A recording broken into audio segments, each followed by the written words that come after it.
সহিহ মুসলিমের 106 নম্বর হাদিস। আল্লাহর নবী বলেন,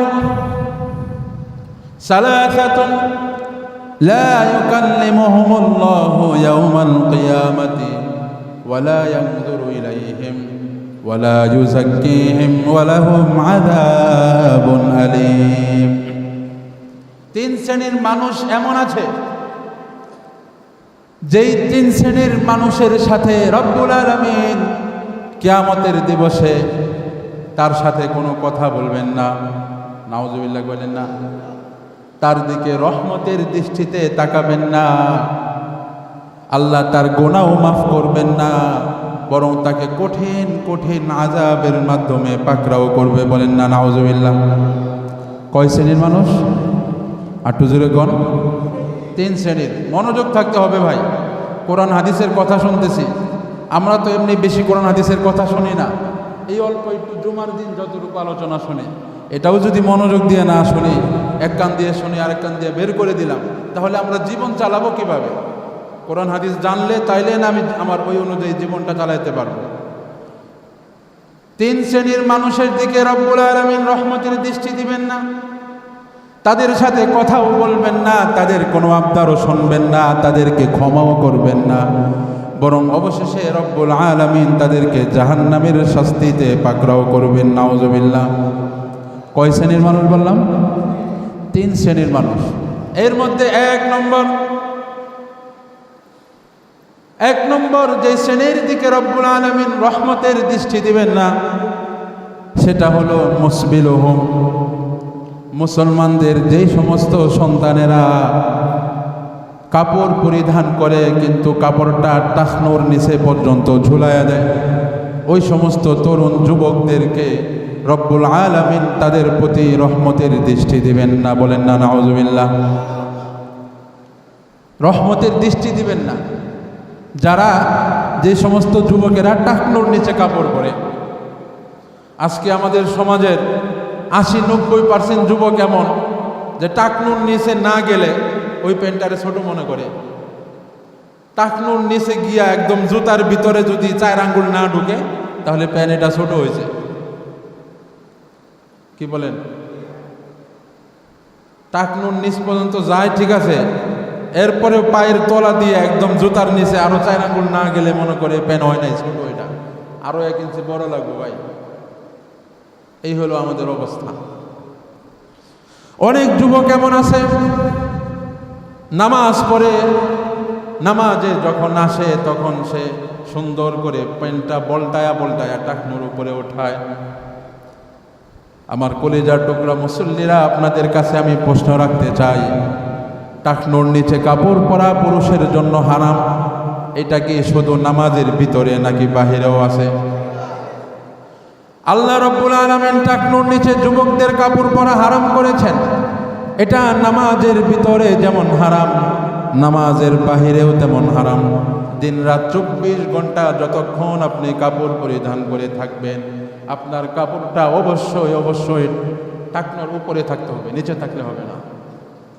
টাকনুর নিচে যে সমস্ত যুবকেরা কাপড় পরে, এই যুবকদেরকে আল্লাহ তাআলা কিয়ামতের দিন রহমতের দৃষ্টি দিবেন না, তাদের সাথে কোনো কথা বলবেন না, তাদেরকে মাফও করবেন না, অবশেষে তাদেরকে জাহান্নামের আগুনে পাকড়াও করবেন। নাউজুবিল্লাহ। 2 নম্বর যে শ্রেণী,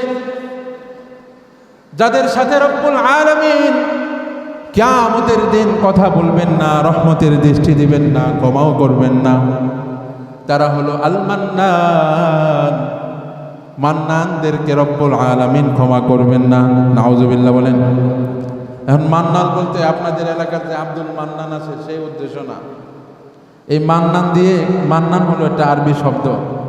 মান্নান শব্দের অর্থ হলো গিয়ে যারা দান করে মানুষকে খোটা দেয়, দান করে কিন্তু পরে মানুষকে বলে শোনায়, খোটা দেয়, এই সমস্ত দান করার পরে যারা খোটা দেয়, দান করার পরে যারা মানুষকে কষ্ট দেয়, আল্লাহ রব্বুল আলামিন তাদেরকেও কিয়ামতের দিন রহমতের দৃষ্টি দিবেন না। নাউজুবিল্লাহ। দান করার পরে খোটা দেওয়া বর্তমানে এটা বাংলাদেশের একটা খুব স্বাভাবিক স্বভাবে পরিণত হয়েছে। দান করবে আবার খোটা দেবে না, এমন মানুষ খুব কম। এখানে আসার পরে অনেক লোক আমাকে বলছে, হুজুর আপনি যে বাসস্ট্যান্ড মসজিদে আসছেন, এই মসজিদটা আমরা নিজের হাতে বানাইছি। অনেকে আবার অনেক অহংকার করে বলছে আমি এটা করছি সেটা করছি। আপনি দান যাই করছেন না করছেন, এগুলো আমি ইমাম সাহেব হিসেবে এটা কি আমার জানা জরুরি? আরে কথা কয় না তো। এগুলো বলে আপনি কি বোঝাইতে চাইতেছেন? যে আমি একজন দানবী? এই মসজিদে আমার অনেক অবদান আছে, আমি দান করছি। আপনারা কি দান করছেন না দান করছেন? আপনি 1 পোটলা স্বর্ণ দান করছেন নাকি 1 পোটলা ডায়মন্ড দান করছেন? এগুলো ইমাম সাহেবের জানানোর উদ্দেশ্য কি? আলাদা কোনো ফজিলত আছে? কথা কয় না তো। আপনি যাই দান করেন, 1 টাকা দান করেন আর 1 লক্ষ টাকা দান করেন, কেউ সেটা জানুক আর না জানুক, একজন জানে। চিল্লায়া বলেন তো তিনি কে? আল্লাহ তাআলা দেখছে, এটাই তো যথেষ্ট। তো তোমার আবার এর সাথে গর্ব করতে হবে কেন? আমি 50 বস্তা সিমেন্ট দিয়েছিলাম, মসজিদে তো টাইলস লাগছিল সব আমি দিয়েছিলাম, এই দিয়েছিলাম সেই দিয়েছিলাম, এত কিছু বলার কি দরকার? এটাও দান করার পরে খুঁটা দেওয়া, দান করার পরে আলোচনা করা, এগুলো এটা শামিল। আর মসজিদে তো আর খুঁটা দেওয়া যায় না, মসজিদ কি মানুষ যে তারে খুঁটা দিবে? এই জন্য খুব সাবধান। 2, 4, 5 টাকা যাই দান করি নিজের সামর্থ্য অনুযায়ী, দান করার পরে কাউকে যেন আমরা খুঁটা না দেই। পারবো তো ইনশাল্লাহ? 3 নম্বর যে শ্রেণী, যাদেরকে রব্বুল আলামিন কিয়ামতের ময়দানে রহমতের দৃষ্টি দিবেন না, তাদেরকে ক্ষমাও করবেন না, তারা হলো আল হানিসুল কাযিবু ইয়াবিউ সিলআতাহু বিল হালাফিল কাযিবি। ওই সমস্ত ব্যবসায়ীরা যারা মিথ্যা কথা বলে, মিথ্যা কসম খেয়ে তার পণ্যগুলো বিক্রি করে, ওই সমস্ত ব্যবসায়ী ভাই যারা আছে তাদেরকেও রব্বুল আলামিন রহমতের দৃষ্টি দিবেন না। নাউজুবিল্লাহ। কথায় কথায় কসম খায়। একটা জিনিস দোকানদার বলছে 500 টাকা, ক্রেতা বলল না 300 টাকা দেব, তখনই দোকানদার একটা মিথ্যা বলে, আরে ভাই আসরের নামাজ আগে একজন 400 বইলা গেছে, তারই তো দেই নাই। আরো 1 সপ্তাহ আগে এটা 400 বইলা গেছে, দেই নাই। 1 সপ্তাহ ধরে এটা কি এখন আবার 1 সপ্তাহ পরে আইছেন আপনি 300 টাকা কইতে? ঠাস করে একটা ঘটনা বানায় মিথ্যা কথা।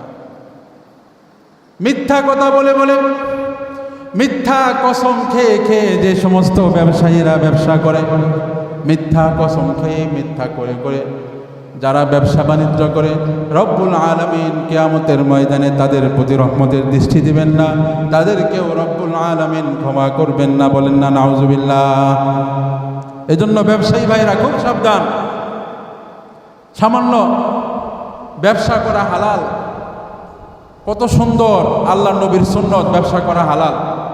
কিন্তু এই হালাল ব্যবসার মধ্যে সামান্য একটু মিথ্যা কসম, সামান্য একটু মিথ্যা কথা বলার কারণে আপনার পুরো টাকাটাই হারাম হয়ে যাচ্ছে। একটা মিথ্যা কথা বলে আপনি যে পণ্যটা বিক্রি করলেন, যে টাকা আপনি উপার্জন করছেন, এটা হালাল না হারাম?